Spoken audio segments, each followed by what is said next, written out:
The Little Things by Christian Trimmer. A little girl who much preferred the look of 3 pigtails to 2, and who loved the way wet sand squished between her toes, walked down the dock the day after a mighty storm. There on the beach were thousands of sea stars washed ashore by the violent waves. She raced to one and tossed it back into the ocean. She quickly picked up another, and another, and another, ushering each back into the safety of the water. Just then, an old man who had the habit of misplacing his glasses and who also loved the way wet sand squished between his toes came by. "What are you doing, little girl?" he asked. "What do you mean, what am I doing?" shouted the girl, who liked 3 pigtails and sand between her toes. She also had a strong sense of self. "I'm saving these sea stars." The old man was taken back. "It's just there are so many sea stars. What's the point? You won't be able to save them all." "Of course I can't save them all," replied the little girl. She carefully tossed another sea star into the ocean. "But I saved that one, didn't I?" The old man had to admit the little girl had a point. He picked up a sea star and placed it back in the water. Later that day, the old man headed to the animal shelter with his grandson, who liked butter on his noodles and brightly colored shoelaces. "What are we doing here, Grandpa?" asked the little boy. "I'm going to rescue a dog," the old man replied. The boy looked around.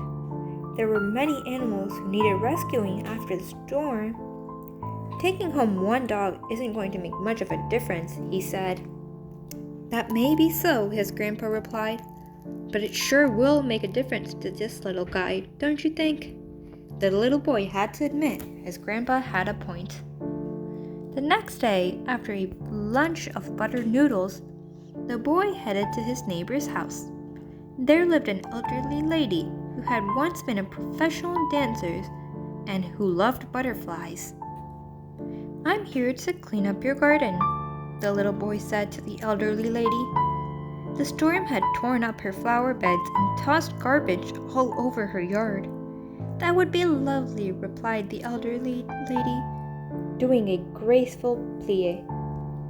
As the little boy worked, a teenager who listened to classical music very loudly on her headphones and who just couldn't be bothered happened by. "Hey kid," she said, taking off her headphones. "What are you doing?" "I'm cleaning up this lady's yard," he replied. "Look around, kid. The storm messed up this whole block." "What's the point of cleaning one yard?" asked the teenager, even though the kid was doing a good job. Not that she'd ever say that to him. The elderly lady chimed in. "This little boy has done more than just clean my yard, young lady," she said. "He has lifted my spirits. You could learn a thing or two from him." The elderly lady had a point, though the teenager would never admit that out loud. Still, she gave the woman a nod and the little boy a high five. The next morning, the teenager packed an extra lunch and gave it to the homeless man outside the coffee shop, even though she knew there were many in need of a meal. Then, a little girl with one missing front tooth and another wiggly one took all the money she had received from the tooth fairy and gave it to charity. And she wiggled the other tooth to help it along. The little girl's mom, who made scrumptious cupcakes, gooey brownies, mouth-watering cookies, along with some equally delicious gluten-free options, quickly organized a fundraiser, which inspired a young man with a great sense of style and real acting chops to volunteer at the school, which moved a whole class of students to donate their time to fix up a house that had been damaged by the storm, which led to more ideas, more generosity, more kindness, and more action. Not too long after that, another storm moved through the town. The next morning, the little girl with 3 pigtails raced to the end of the dock, only to find...